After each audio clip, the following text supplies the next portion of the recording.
March 19th, 1851. A date torn from every local registry by clerical order. But scratch beneath the surface of St. Joseph's Church, and you'll find whispers, not of saints, but of girls. 20 of them, altar girls, gone without explanation over the course of 9 years, and no one asked why. You were never meant to hear this. Because what happened inside that church, beneath it, really, was not an accident. It wasn't some isolated case of clerical failure. It was the result of an ancient mechanism, quietly humming behind stained glass and holy hymns, a ritual engine that fed not on faith, but on innocence. Each of the 20 girls had one thing in common. They were chosen, not for their purity, but for something deeper, something genetic, spiritual, ancestral. The church called them vessels, and they were handed over willingly by parents taught to never question men of God. But God wasn't who they were serving. The first disappearance was dismissed, the second excused. By the fifth, locals knew something was wrong, but silence had already wrapped its fingers around the town like a noose. And the deeper you go into the testimonies, the journal entries, the medical records smuggled out before the files were sealed, the more you realize the church wasn't hiding a predator. It was hosting a transformation. The entity who called himself Father Cornelius O'Malley wasn't just a man gone mad with power. He wasn't just a fraud. He was part of a pattern, a line of imposters dating back centuries, each one slipping into parishes with precision, activating something far older than the Catholic faith, something buried beneath the church's own foundation. This wasn't about abuse. It wasn't about lust. It was about feeding a hunger that had learned to wear vestments and quote scripture. And those altar girls, they didn't run away. They weren't kidnapped. They were harvested. You weren't supposed to hear this. But now that you have, you're already marked. Because the forces that moved through St. Joseph's Church weren't banished in 1851. They were transferred. And if you think you're safe now, in your century, in your skepticism, think again. Because it's not about belief. It's about permission. And someone gave it. A long time ago. You don't need a time machine to see what happened. You need silence. Deep silence. The kind that lets you feel the memory embedded in stone. If you stood inside the ruins of St. Joseph's today, just past 3 o'clock a.m., you might hear it too. The faint echoes of bells no longer hung, and girls' voices, layered, singing words no one's taught in 200 years. That's not folklore. That's imprint. Because when a ritual is done correctly, repeatedly, it leaves more than legend. It leaves vibration. And the 20 altar girls, they weren't just victims. They were offerings. Father O'Malley, or whatever was wearing his skin, didn't operate alone. Every page in Bishop Kendrick's sealed file suggests the same pattern. A network, not a priest gone rogue. A lineage. These weren't exorcisms gone wrong or confessions taken too far. They were calculated ceremonies. Always midnight, always underground, always with girls who fit a certain criteria no one could ever identify aloud. But here's where it gets worse. These rituals weren't designed to kill. That would be merciful. They were meant to convert. According to a hidden journal kept by Father McKenna, the last true priest assigned to the church, the transformation process began with language. The girls were taught prayers older than the Gospels, phrases carved into stone that bent light when spoken. McKenna wrote that the symbols made him nauseous when looked at too long, that the incense burned in those sessions smelled like both lilies and decay. And then there were the eyes. That's how he knew the change had begun. The girl's eyes stopped reflecting light the way normal eyes do. They took light in, swallowed it, like black mirrors. The parents were told they'd been sent to seminary, that they were being prepared for missionary work, but their mothers could feel it. That deep, aching grief without explanation. They were still nearby, but unreachable. Alive, but not present. By the time any father tried to speak up, it was too late. O'Malley had made sure they'd be seen as unstable, drunks, heretics, anti-church agitators, and no one wants to believe their priest is a predator of souls. Because if that's true, if evil wears the robes of the holy, then what's left to believe in? Now ask yourself, how many other parishes have sealed basements? How many churches whisper in dead languages when no one's left inside? You were taught that churches are sanctuaries, sacred places untouched by darkness. But what happens when the sanctuary becomes the snare? When the very ground beneath the altar is hollowed out for something ancient to rise through it? St. Joseph's Church wasn't just a house of worship. It was a mask. And masks, when worn long enough, become faces. The foundation sat on land once used by German settlers, long before the Irish arrived. Settlers who practiced a form of Christianity that bent scripture with older rites, ones that predated even the church's reach. Folk magic, blood communion, the shepherd's cross.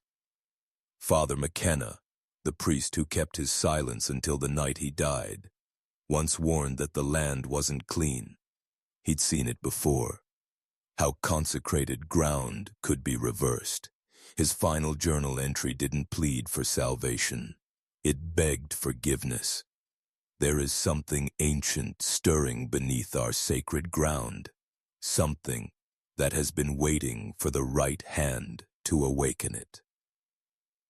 That hand was Father O'Malley, or rather, the thing using that name. Church documents show that the real Cornelius O'Malley died in a seminary fire in Dublin in 1832. And yet, a man bearing his credentials showed up in Sacred Heart a decade later with letters of recommendation no one could verify. Priests don't resurrect, not unless something else comes through with them. And under his guidance, the altar boys weren't the only ones disappearing. The altar girls began vanishing in pairs, every 14 months. Always near the equinox, always during what O'Malley called private catechism sessions in the lower chambers. Girls aged 8 to 15, girls described by their mothers as unusually gifted, sensitive, devout.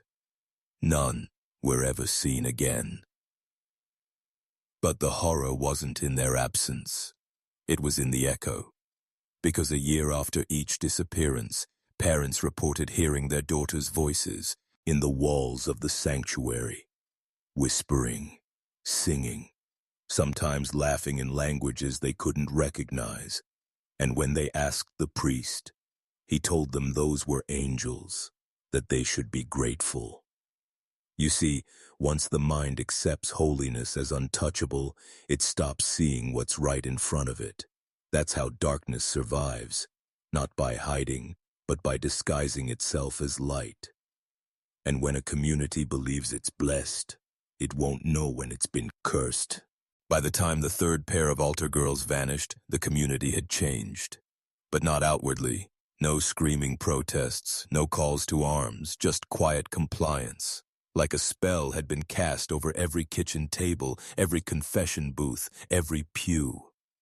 The pain was still there, but it was folded into routine, sealed inside scripture. People stopped asking questions because the answers had started to hurt too much. Father O'Malley was always there with a calm word and hollow eyes. He called the losses divine selections, and his sermons took on a strange tone, less about salvation, more about transformation. He said, "Some are chosen to ascend, others must remain behind. The wheat knows it is not the chaff." The remaining girls were told to keep secrets. that they were undergoing special training, preparation for roles of eternal importance. They were taught how to breathe in rhythm, how to chant syllables that cracked in the back of the throat like broken stone, and always, always in the chamber below the church, a place none of the adults ever entered, because why would they? What adult questions the sanctity of a church basement? It was Patrick Donnelly, a boy, who finally saw it for what it was. When he followed the faint sound of humming down the stone steps, he found a door he didn't recognize. Behind it, he saw robes hanging on hooks, robes stitched with symbols that bent his sight. But worse, much worse, was the ring of candles around a pool of something black. And in the pool, braids of hair, some still wet. He ran. He told his father. And for the first time in 9 years, someone listened. James Donnelly had no words, no scripture, no reason strong enough to bury what his son described. And once a father believes the monster is real, something in him wakes up. He met in secret with 2 other men, Michael Walsh and Sean O'Connor. All 3 had daughters in the Church altar program. All 3 had been watching their girls grow quiet, pale, and cold to the touch, like the light behind their eyes was dimming, deliberately. They didn't plan revenge. They planned surveillance. Because the truth wasn't just beneath the church, it was inside the congregation, inside the people who had stopped remembering the girls' names. They picked a cold March night, quiet, no moon, the kind of night where even the wolves go silent. 3 fathers crept through the woods behind St. Joseph's, armed with oil lamps, a hunting rifle, and the kind of dread that lives behind a man's ribs when he realizes the institution he trusted might be feeding on his own blood. They weren't soldiers. They weren't investigators. They were just men whose daughters had stopped smiling, and something primal had snapped. Sean O'Connor took position behind the cemetery mausoleum. Michael Walsh crouched near the bell tower, and James Donnelly, Patrick's father, approached the basement entrance his son had described, a door that was supposed to be locked. It wasn't. Warm air rolled out of the opening like breath from a throat, incense, wax, and something rotting beneath. James stepped down into the dark, guided only by the flicker of his lamp and the sound of chanting that didn't come from any mass he'd ever known. The walls were carved in ways that defied the eye, symbols that made you feel like something was crawling inside your head. Candles burned in formations too exact, too intentional. Shadows didn't follow the flame. They twisted, like they were choosing their own path. Then he saw it, a circle of 7 girls in white robes moving in perfect unison around a black altar. They weren't just chanting, they were humming in harmony with something below the room, something pulsing like a heartbeat beneath the stone. Their eyes didn't blink, their mouths moved like they weren't theirs. James recognized them, every single one. The missing altar girls. And at the center, leading the circle with a voice layered in ancient tones, stood Father O'Malley. But this wasn't the man who baptized their children and handed out communion with trembling hands. This was something older. His movements had a grace that was inhuman. His words weren't Latin. They were older, older than Rome, older than language. James didn't remember knocking over the candle. But the second it hit the floor, the chamber froze.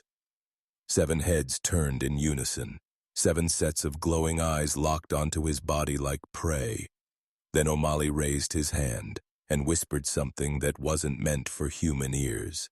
That's when James ran, not just from danger, but from a truth too big to carry. He wasn't sure the girls were alive, but he was certain they weren't dead either. They didn't speak a word until the sun rose. The three fathers, James Donnelly, Sean O'Connor, and Michael Walsh, stumbled through the forest like hunted men, their hearts still hammering with something colder than fear, revelation. They had seen it. All of it. The altar girls, once thought missing, now something else entirely. The priest, no longer just a man, but a vessel, housing something ancient that fed on faith, like wolves feed on flesh. Sean kept muttering prayers that no longer worked. Michael vomited behind a pine tree and whispered that he had seen eyes in the cemetery. Eyes that didn't blink. Eyes that remembered him. James kept seeing Patrick's face in the firelight. Blank. Empty. A child puppeted by something that had no business wearing holy robes. They had no idea what to do next. The sheriff, a Protestant lawman, wouldn't believe stories about ancient symbols and whispering stones. The bishop, O'Malley had documents with seals, official and perfect. Accuse him, and they'd be laughed out of the county or labeled blasphemers. But doing nothing was a death sentence for their children, for their faith, for their souls. The days that followed blurred. The girls' families reported more strange behavior, night terrors, sudden seizures, drawings that made no sense, spirals, blood-red trees, eyes that watched from walls. Some of the girls had begun speaking languages no one could identify, whispers that echoed even when the room was empty. Patrick had stopped speaking altogether, just sat by the window, hands folded in a mockery of prayer, lips twitching to an unheard rhythm. James tried to reach him, but Patrick only smiled and said, "He's almost finished teaching us, Da. Then we'll sing with the others beneath the ground." That night, James burned every catechism in the house. The truth was coming into focus. This wasn't about blasphemy. This wasn't about a single bad priest. This was a system. A system designed to feed something older than doctrine, older than Rome, older than the church itself. And it used obedience, guilt, and sacred rituals to do it. They weren't facing a man. They were facing a predator who had learned how to wear a priest's skin and speak God's name in the same breath as damnation. It wasn't just their daughters at risk anymore. It was the faith itself. March 3rd, 1857. The church bells rang at dawn, though no one had pulled the rope. James Donnelly sat awake in his chair, shotgun across his knees, eyes red from a night without sleep. Across town, Sean O'Connor walked the cemetery perimeter again, watching for shadows that moved against the grain of morning light. And Michael Walsh. He hadn't been seen since the night he went alone to follow the music in the woods. His lantern was found at the edge of the river, still warm.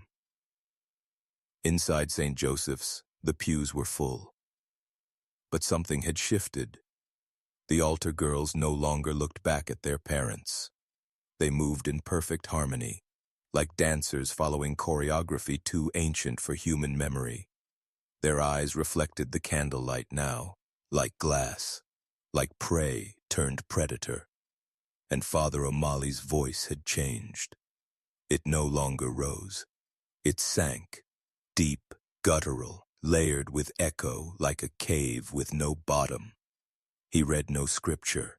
He spoke no Latin. Yet the congregation responded, every word, every inflection, as if they'd been taught in dreams. James tried to break the trance. He stood during Mass, shouted O'Malley down, cursed him in front of the saints. But the priest only smiled and said, "You will understand, James. The flesh resists. The soul never does." He was escorted out by the church elders. Even his wife wouldn't meet his eyes that night, said he had dishonored the ceremony, that the girls were being prepared for a higher form of communion, that obedience meant faith. But James had read the old journals. Father McKenna, the priest before O'Malley, had seen it too. right before his death. He'd written of ancient rites beneath the land, of settlers who practiced a warped form of folk Christianity, a bloodline that stretched from the Black Forest in Germany to the Alleghenies of Pennsylvania. "The wolf wears the shepherd's robes," McKenna wrote. "He waits for a congregation day, parade enough to kneel." And now they were kneeling. Parents, daughters, elders, entire bloodlines, giving themselves over to something they no longer understood. James couldn't save his son. But maybe, just maybe, he could save someone else's daughter. He began to prepare, not for war, for exorcism, but not the kind found in the Roman Rite. The kind buried in heresy, in banned texts, in rituals meant to burn truth through the veil of holy lies. They called it superstition, heresy, delusion. But James Donnelly wasn't looking for approval anymore. He was looking for leverage, for any ancient scrap of truth that might bite back at the thing calling itself Father O'Malley. He started with the oldest immigrant families, Germans, Irish, even Romani, that had settled near Sacred Heart long before the diocese claimed jurisdiction. People who still whispered to their dead in the fields, who left salt lines across doorways and nails rusting in jars by the hearth. One name kept surfacing, Der Schattenhirte, the shadow shepherd, a being said to walk between sermons, a predator who used the trappings of holiness to conceal his hunger. Not a ghost, not a demon, something older. He came when institutions collapsed and faith turned to fear. He fed on obedience, on ritual, but most of all, he needed consent, not from adults, from the innocent. That's why it was the altar girls, always the girls. Girls just old enough to be trained, just young enough to obey. They weren't just helpers in mass. They were vessels, instruments, the sacred mirrors the shadow shepherd needed to anchor himself in this world. And those basement rooms beneath St. Joseph's? They weren't part of the original church. James found a map from 1834 before the parish was even constructed. It marked a burial shrine deep beneath the bluff, far predating Christian occupation, built not to honor the dead, but to trap something beneath them. St. Joseph's wasn't built on holy ground. It was built on containment. And now it was failing. Because every girl who took the altar vow strengthened the chains, and every girl who vanished loosened them. That's when James realized the ceremonies weren't just brainwashing. They were preparatory. They were keys. Each girl an offering. A step closer to unlocking something that should have stayed buried forever. And O'Malley? He wasn't acting alone. There were others in the region, men and women who moved quietly between churches, who spoke the same broken Latin, who shared documents with ancient seals and cryptic signatures. One name appeared more than once, the Veneration Circle, a brotherhood older than the church, rooted in Rome, practiced in silence. James wasn't just up against a predator in the pulpit. He was standing in the doorway of an ancient order, one willing to sacrifice entire bloodlines to awaken something mankind had already forgotten how to fear. The next altar girl vanished during a summer storm. Her name was Mary Brennan, 13, freckled, shy, the kind of child you wouldn't remember at recess, but who never once missed a dawn mass. She was seen locking the sacristy door after Vespers, her white robe draped carefully over one arm, heading toward the rectory where Father O'Malley waited with his candle already lit. She never came home. The sheriff's search was cursory. Maybe she ran off with the railroad boys, they said. But her shoes were found in the garden behind the church, soles scrubbed clean. No mud, despite the torrential rain. No footprints eating away. Just a pattern in the grass that looked to her mother like something had knelt.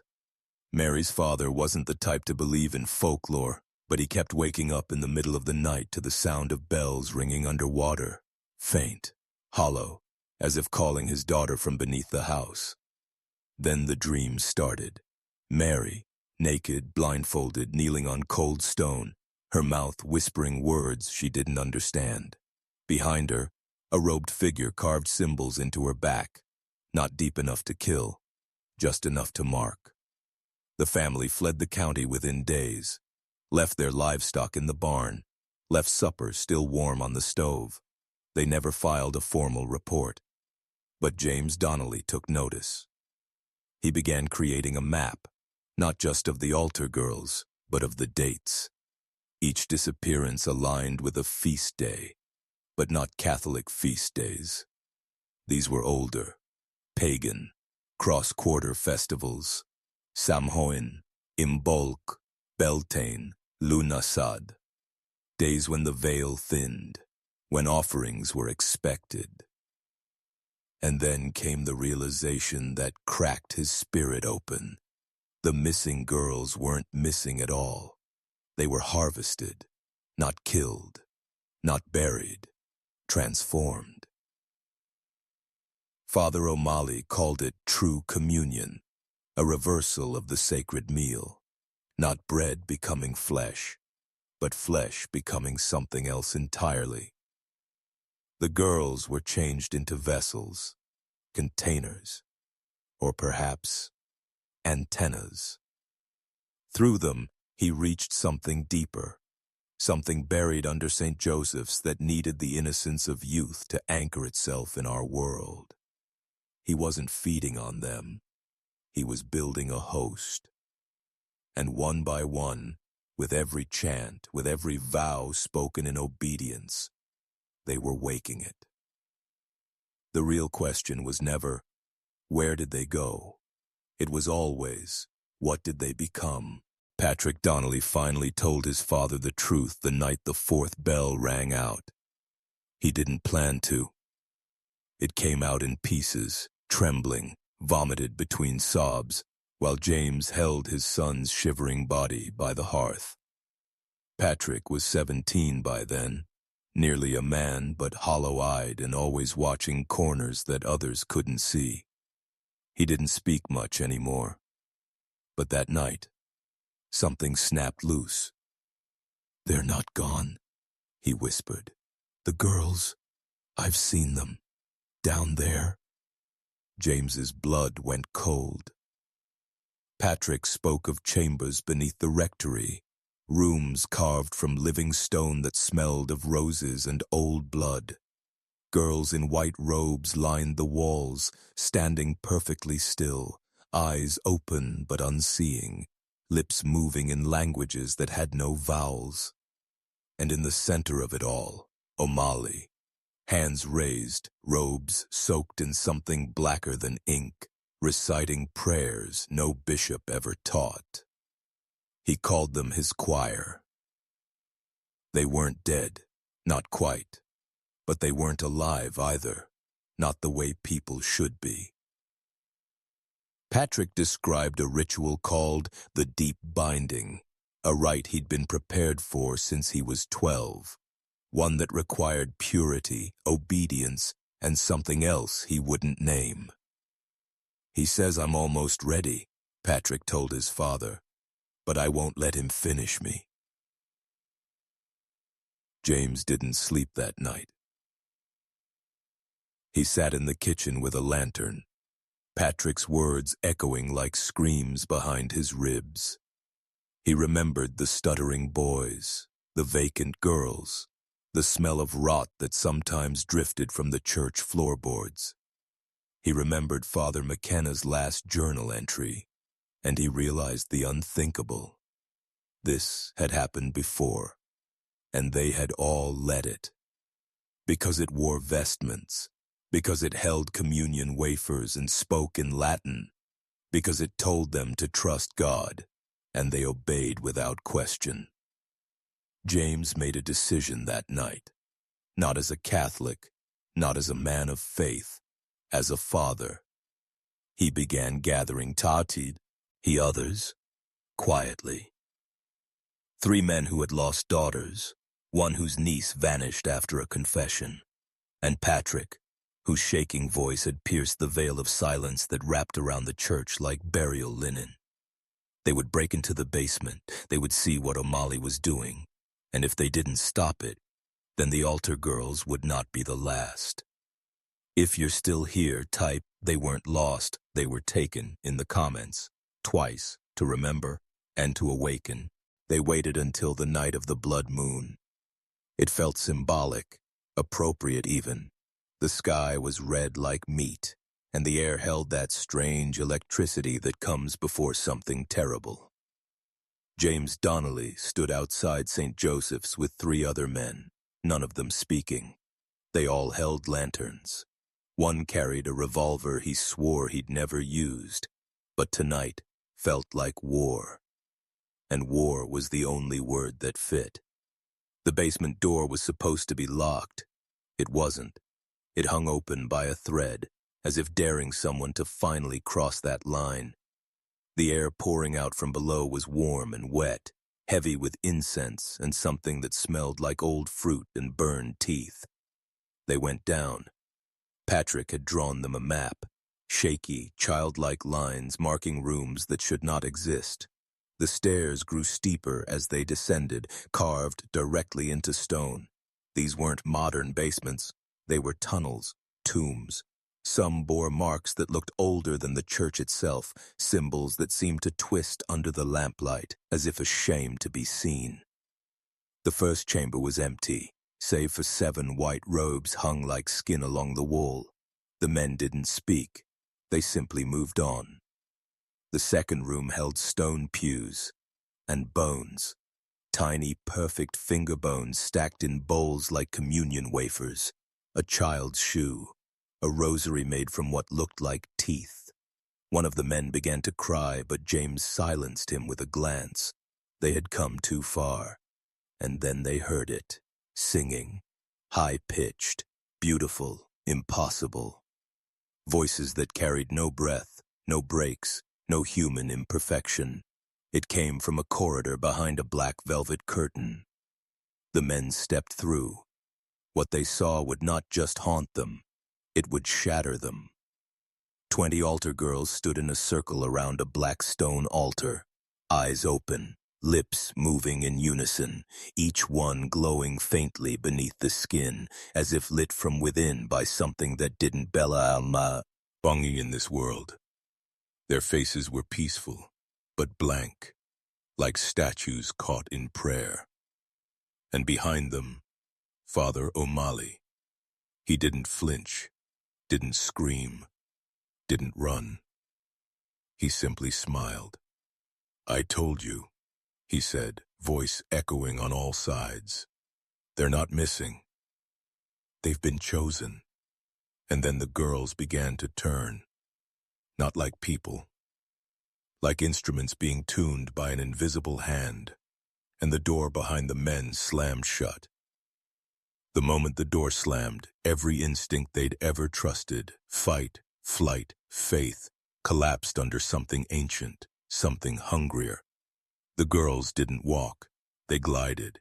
Their feet barely touched the stone floor, yet the sound their steps made was unmistakable, wet, dragging, like something moving across bone, and their eyes, they no longer had whites, only pupil, deep, black, endless, like looking into a well with no bottom.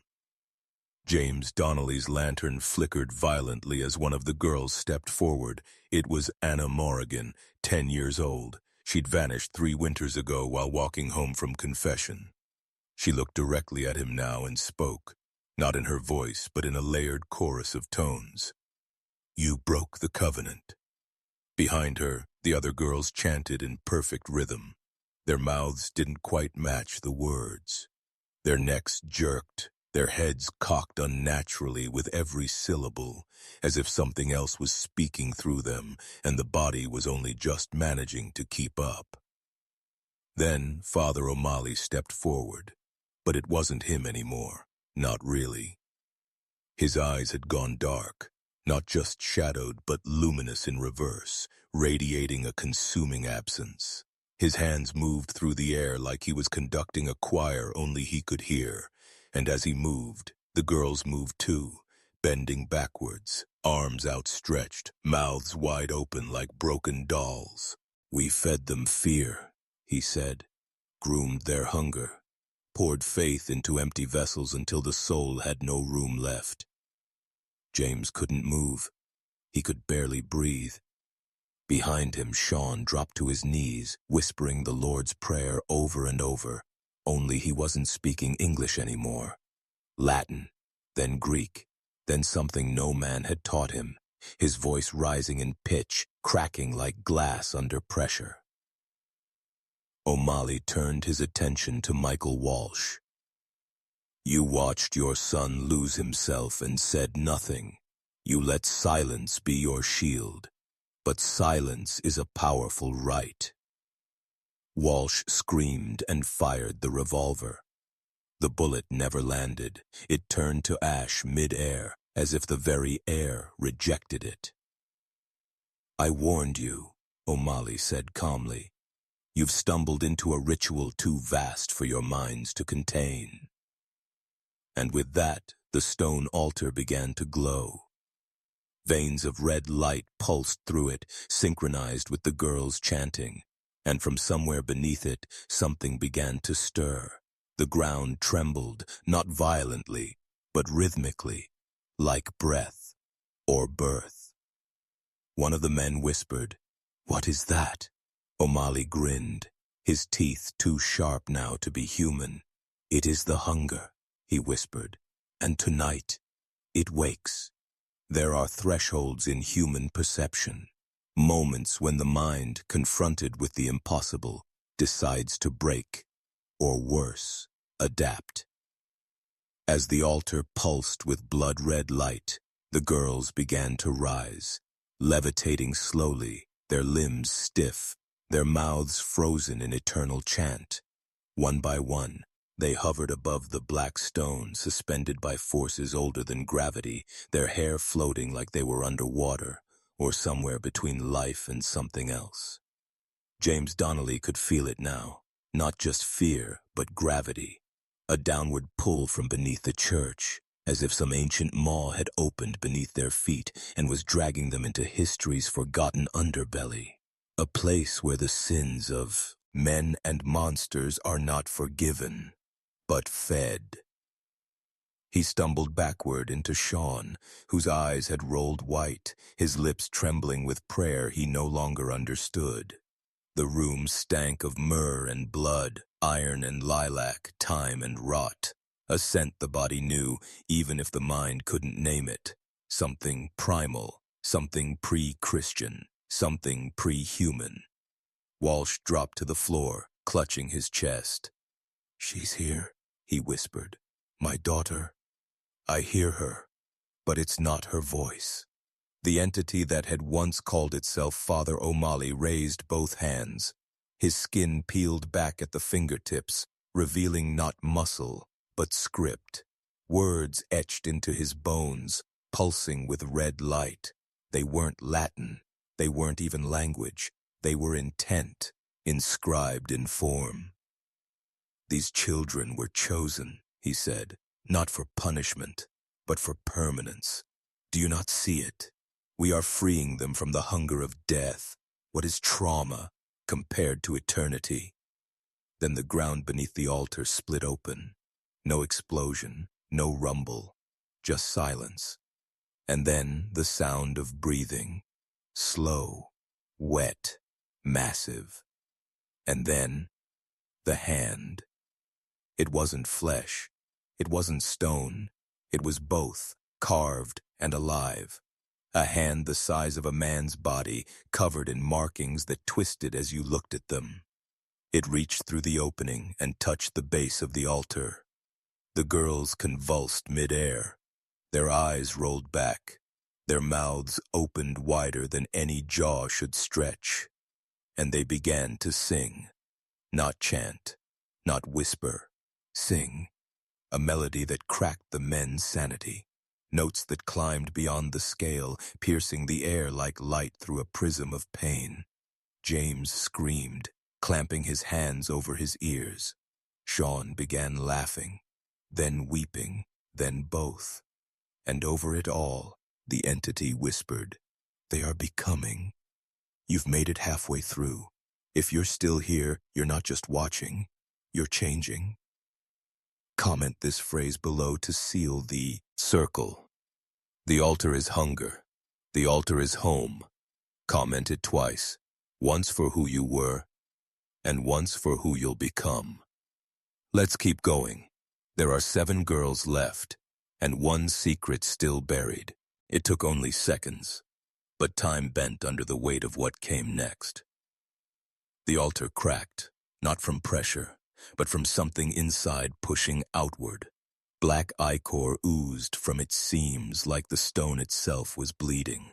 The floating girls spasmed mid-air, their fingers jerking into unnatural gestures, symbols no child should know, gestures no liturgy ever taught.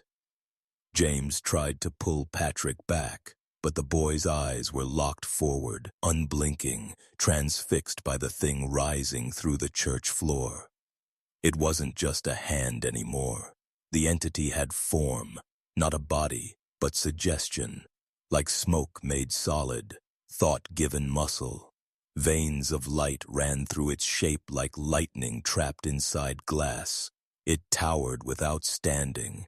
It loomed from angles that defied space, and with it came a voice that was not heard with ears but felt in bone. "You built your faith on stolen myths," it said, "and in doing so, summoned us back." Sean's crucifix, old Irish silver, burst apart in his hands, melting into ash. Walsh screamed as blood dripped from his eyes, not from injury, but from sheer exposure. The truth was too much for the brain to house. James dropped to one knee, not in prayer, but in defeat, because in that moment he understood. This thing had never been driven away. It had never been forgotten. It had simply been renamed, converted into saints, disguised as angels, painted into murals and hidden behind stained glass. And now, it was reclaiming its flock. The 7 girls dropped to the floor like marionettes with cut strings, but they didn't scream. They rose again, slowly, together, and their eyes shone with knowing. Each girl turned to face a corner of the church. Each began speaking, not Latin, not English, but something older. Each voice echoed as if in a cathedral of stone and water. They weren't children anymore. They were mouths, conduits. And when they spoke in unison, their voices layered like a choir designed to undo reason. "This is the second communion," they sang, "not bread, not wine, but memory, but flesh." James saw Patrick collapse beside him. The boy's body was trembling, but his eyes had cleared. "They're calling it forward," he whispered, voice small and broken. "It needs more, not just girls, not just children. It needs us." Outside, the wind rose, but not from weather. It came from the earth. Something was waking. Something that remembered when faith meant sacrifice, and altars were built on bone. Still here? Good. You're seeing what most aren't allowed to. And now we descend deeper. The doors of St. Joseph's Church burst open, not inward, but outward, as if the building itself had exhaled something ancient and no longer bound by stone. Snow outside had turned to ash. The trees bowed unnaturally toward the steeple, not from wind, but from reverence. Something old had returned. James stumbled to his feet, dragging Patrick with him. Behind them, the 7 altar girls stood perfectly still, arms outstretched, palms up like vessels awaiting filling. Their faces were peaceful, beatific, almost holy, but their voices had no business coming from children. They were still speaking, each syllable carving unseen glyphs into the air. Words that struck the ear like music, the heart like scripture, and the spine like a threat. Outside, Sean O'Connor dropped to his knees in the snow, clutching his chest. "They're not calling it here," he gasped. "It's already inside us. It's been inside us since we were baptized, since they gave us their wine, their names." Michael Walsh pointed to the spire. "Look." The iron cross at the top had inverted. No one touched it. No mechanism moved. It bent on its own, and above it, something swirled. Not clouds, not birds. A spiral of shadow circling the tower like a halo worn by a god that never died. From the basement came a sound like breath drawn through stone. A new figure stepped into the light, but it wasn't Father O'Malley anymore. The skin had sloughed off. The bones no longer sat in human formation. The eyes, now 12 of them, blinked in slow succession like windows between worlds. James recognized it immediately. Not its face, but its intention. This was not a demon, not a ghost, not even a god. It was a witness, a custodian of belief. And it had come to reclaim what was promised. "You gave them your daughters," it said. Its voice flanged like 1,000 mouths speaking through a pipe organ. "You called it service. You called it sacrament. Now we call you." James looked around. Faces from the congregation had gathered silently behind him. Men, women, elders, all pale, eyes glossy, silent, waiting. Their mouths moved slightly, as if remembering hymns from childhood. They were remembering too late. Patrick tugged at his father's arm. "They can't hear you, Da. They've already taken communion." And still the altar girls chanted, "Memory is meat, belief is blood, and obedience is the sweetest wine of all." We've crossed a threshold now. Comment: faith means forgetting, twice if you feel it too. To remember what they tried to erase. To mark that you see. Faith means forgetting. Say it again. Faith means forgetting. Let those words settle, because what you're about to hear isn't just a story, it's a warning. The line between worship and control is thinner than you think. In Sacred Heart, it wasn't just blind obedience that allowed evil to grow, it was willful forgetting. The community chose to forget, to ignore, to bury doubts beneath rituals and prayers.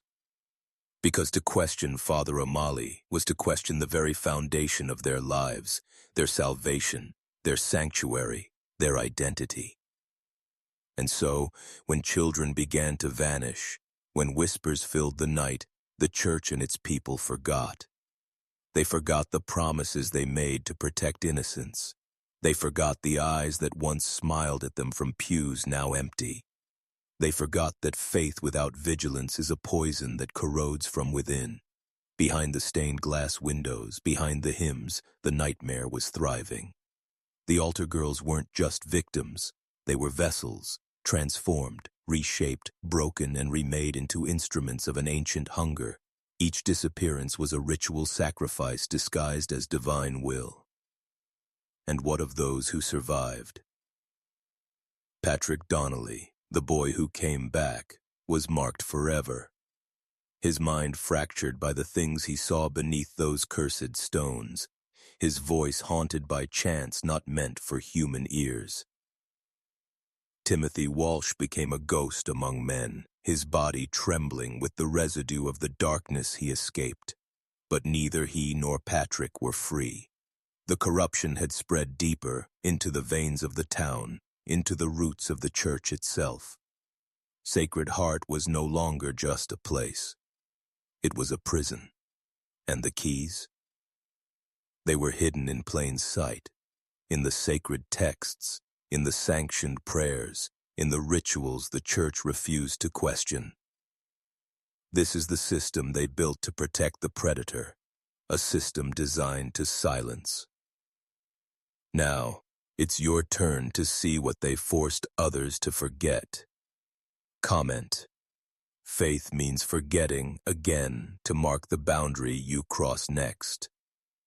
Because once you see behind the altar's veil, you can never look away. The night of reckoning didn't arrive quietly. March 19th, 1851. A date etched into the bones of Sacred Heart forever. Bishop Francis Kendrick, a man seasoned in the church's darkest corridors, came not as a savior, but as a harbinger. He arrived with a heavy retinue, armed with documents that tore through centuries of deception like a blade through silk. What he uncovered beneath the polished surface of St. Joseph's was beyond human comprehension. The true Father Cornelius O'Malley had been dead for nearly 2 decades. The man wearing his skin was a parasite, a malevolent intelligence that had learned to mimic faith and wield it as a weapon. He was a shadow wearing a mask, a predator cloaked in holy vestments. The ceremony that day was no ordinary mass.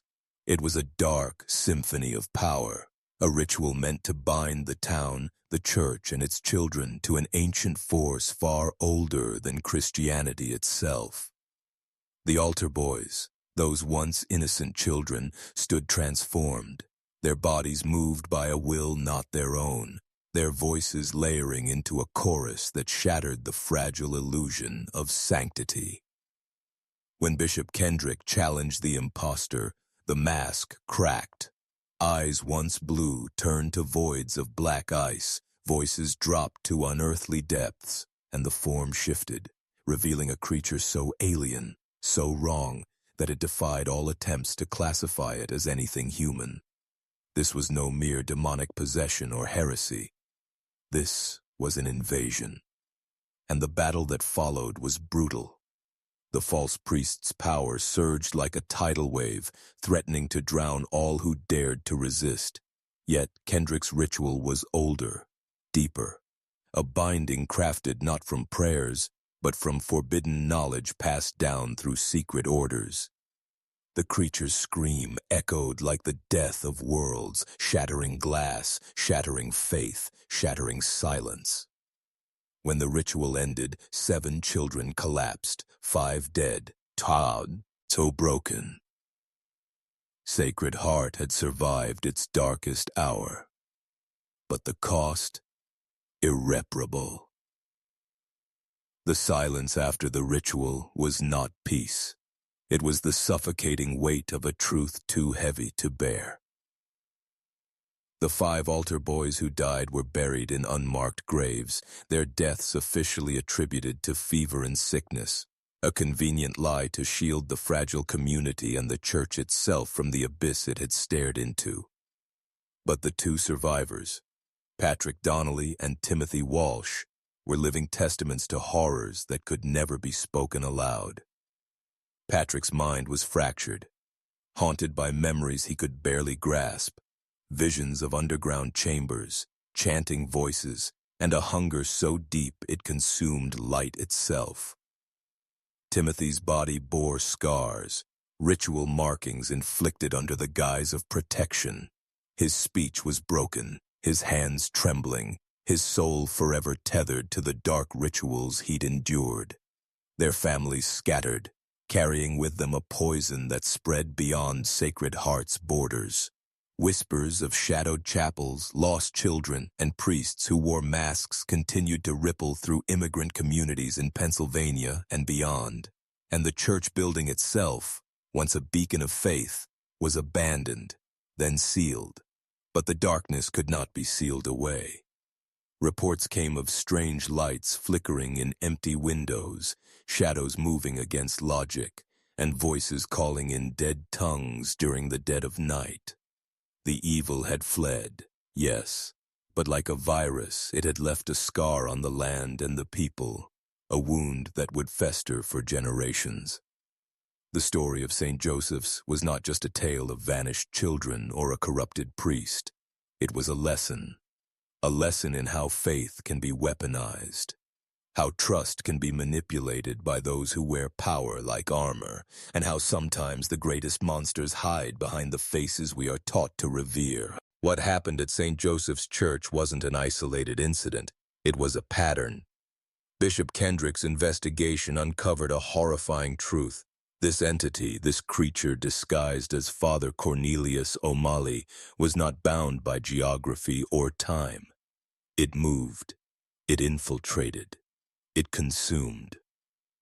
After fleeing Sacred Heart, it resurfaced in other parishes, Boston, Baltimore, Milwaukee, always under new names, with new faces, and the same sinister agenda. Communities that trusted their spiritual leaders found themselves haunted by disappearances, unexplained phenomena, and the creeping sense that something evil was nestled within the heart of their faith. This was no mere man. It was a predator using sacred authority as a shield, twisting ancient rituals into weapons of control and consumption. The Church's hierarchy, bound by politics and reputation, repeatedly failed to act decisively, silencing those who dared speak and covering wounds that never truly healed. This entity exploited not only children, but the very systems designed to protect them, creating an invisible prison of silence and fear. And yet, despite the horror, the truth remains buried beneath layers of denial and doctrine. But here's the dangerous knowledge you need to grasp. Evil doesn't always wear the face of a demon or monster. Sometimes it wears a collar. Sometimes it whispers from the pulpit. Sometimes it thrives in the spaces where faith meets fear and where unquestioning obedience becomes the gateway to submission. If you've ever felt that knot in your gut when authority demands blind loyalty, listen to it. Trust that instinct, because that discomfort is a warning. It is the shadow's first crack in the armor. And now, before we go deeper, I want you to lock this in. Type these words twice in the comments. I see through the veil. I reclaim my power. Say it. Say it loud. This is where the story becomes a warning and a call to arms for those who dare to see beyond the surface. The tragedy of the 20 altar girls and boys lost to the darkness beneath St. Joseph's Church is not just a chapter of the past. It's a mirror held up to us today. Institutions built on trust, faith, and obedience can become breeding grounds for corruption and evil when vigilance fades. The predator that wore Father O'Malley's face taught us that appearances deceive, that ancient forces can manipulate symbols meant to protect us, twisting them into chains. Those children, forever changed, were victims not only of supernatural terror, but of a system that protected its own image at any cost. Their silence, the community's silence, became the monster's greatest weapon. The basement chambers carved from living rock, the haunting symbols, the ritual altars. These are not relics of a bygone era, but echoes of the hidden. And the fact that reports of similar disappearances and dark rituals continued elsewhere should chill you, because it means the hunger is still out there, masked, patient, biding its time. You, watching this now, hold dangerous knowledge, knowledge that can protect or destroy. The power to question what is accepted, to see through deception, to resist control. But beware, awareness comes with responsibility. To awaken is to become a target for those who feed on silence. So guard your mind, sharpen your intuition, question authority. Remember the names lost to the shadows. Michael Flanagan, Tommy Sullivan, Patrick Donnelly, Timothy Walsh, and the countless others who vanished or were broken. Their story is a reminder that evil wears many faces, and faith without vigilance is a door left wide open. You have the choice now. Remain blind or step into the light of truth. Choose wisely. Because once you see behind the veil, you cannot unsee. And that knowledge, it will change everything. If you understand this, share this story. Spread the warning. Because the next chapter could begin anywhere, anytime. And only those awake will stand a chance. Stay vigilant. Stay aware. And remember, the darkest secrets often hide behind the most sacred masks.